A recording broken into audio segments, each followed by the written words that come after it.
قال اللہ تبارک و تعالی فی کلامہ المجید والفرقانہ الحمید کل نفس ذائقۃ الموت۔ معزز سامعین، آج میں آپ حضرات کے سامنے موت کا تعارفی خاکہ پیش کرتا ہوں کہ موت کیا چیز ہے۔ قرآن کی آیت مبارکہ نے یہ تصدیق کر دی کہ ہر ذی روح نے مرنا ہے، کل نفس ذائقۃ الموت۔ اس کے اندر انسان بھی آ جاتا ہے، حیوان بھی آ جاتا ہے، ہر قسم کی اللہ تبارک و تعالیٰ کی جو مخلوق ہے وہ اس میں آ جاتی ہے۔ یعنی جو بھی سانس لینے والی ہے اس کے لیے موت ضرور بضرور موت ہے، اس کے لیے آخر۔ تو میں آپ کے سامنے یہ موت کا تعارفی خاکہ پیش کرتا ہوں۔ موت جو ہے حدیث میں آتا ہے کہ 3 دفعہ دن میں انسان کو پکارتی ہے، انا الموت انا الموت انا الموت، میں موت ہوں، میں موت ہوں، میں تمہارے سر کے اوپر حاضر ہوں۔ قرآن میں بھی اللہ نے ارشاد فرمایا وَأَنذِرْهُمْ يَوْمَ الْحَسْرَةِ إِذَا قُضِيَ الْأَمْرُ وَهُمْ فِي غَفْلَةٍ وَهُمْ لَا يُؤْمِنُونَ۔ میرے پیارے پیغمبر محمد مصطفیٰ احمد مجتبیٰ صلی اللہ تعالی علیہ وسلم میرے مخلوق کو آگاہ کر دی، وَأَنذِرْهُمْ يَوْمَ الْحَسْرَةِ، حسرت والے دن سے ان کو ڈرا۔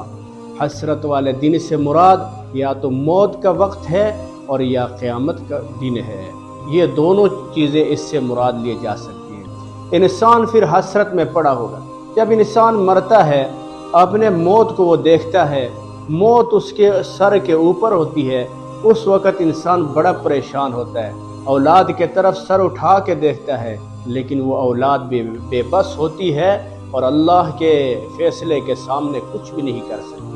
بیوی کے طرف بھی دیکھتا ہے اور اسی طرح اقربا، رشتہ دار، قوم، قبیلے، برادری کے لوگ بیٹھے رہتے ہیں، سب کے طرف وہ نظر ڈالتا ہے لیکن خود بھی بے بس نظر آتا ہے اور پاس بیٹھے ہوئے لوگ بھی بے بس نظر آتے ہیں۔ کیوں کہ یہ اللہ کا فیصلہ ہے اور وقت جو ہے وہ مقرر ہے۔ اذا جاء اجلہم لا یستاخرون ساعۃ ولا یستقدمون، اللہ کا یہ اٹل فیصلہ ہے، ایک سیکنڈ بھی آگے پیچھے انسان نہیں ہو سکے گا۔ جو رب کا مقرر معجل متعین فیصلہ ہے وہ عین ہی اسی وقت کے اوپر انسان کے اوپر واقع ہو کر رہے گا۔ اس لیے فرمایا کہ موت جو ہے یہ برحق ہے اور حیات انسان کی جو ہے یہ باطل ہے، اور اللہ کا جو حکم ہے موت کے بارے میں وہ لازمی انسان کے اوپر واقع ہو کر رہے گا۔ اس لیے فرمایا اے اسیر مکان، تو لامکان سے دور نہیں، وہ جلوگاہ تیرے خاکداں سے دور نہیں۔ ہم دنیا کے ان مکانوں کے، ان کوٹھیوں کے، ان محلوں کے، ان بنگلوں کے اسیر بن گئے۔ شاعر کہتا ہے اے اسیر مکان، تو نے اپنے آپ کو اس مکان کا اسیر کر دیا، لیکن تو لا مکان سے دور نہیں۔ لا مکان سے مراد قبر ہے انسان کی۔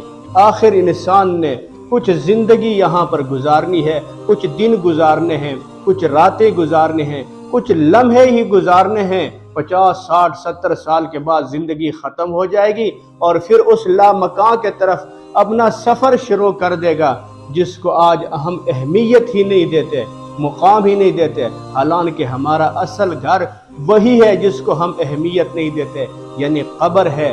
اور فرمایا اے اسیر مکان، تو لا مکان سے دور نہیں، وہ جلوگاہ تیرے خاکداں سے دور نہیں۔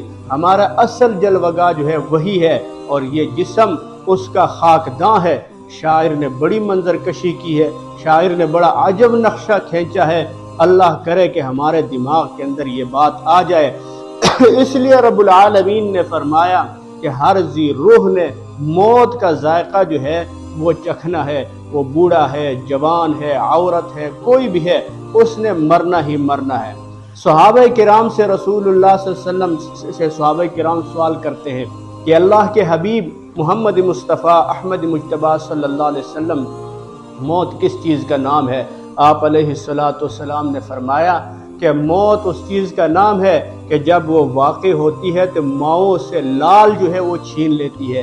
میرے بھائیوں، بیٹے کتنے پیارے ہوتے ہیں، لیکن جب موت آتی ہے تو وہ ماں جس نے اپنے بیٹے کو پیدا کیا اور جس نے اپنے بیٹے کو پھر پالا، جوان کیا، اس کو پڑھایا، اس کے سب ضروریات جو ہے ما تحت الاسباب اس نے پورے کیے، ما فوق الاسباب تو اللہ کی ذات ہے، لیکن جب موت آتی ہے تو موت پھر اس چیز کو نہیں دیکھتی کہ یہ ماں جو ہے ایک بیٹے کی نعمت سے محروم ہو جائے گی، موت اس ماں سے بیٹے کو چھین لیتی ہے، اور کبھی ماں جیسے ہستی اس سے اولاد کو دور کر دیتی ہے۔ ماں قبر کے پاتال میں اتر جاتی ہے، اولاد یہاں پہ رہ جاتے ہیں، چند دنوں کا غم ہوتا ہے، پھر بھول جاتے ہیں۔ اس سے معلوم ہوا کہ اصل چیز جو ہے انسان کے پاس انسان کے اعمال ہے۔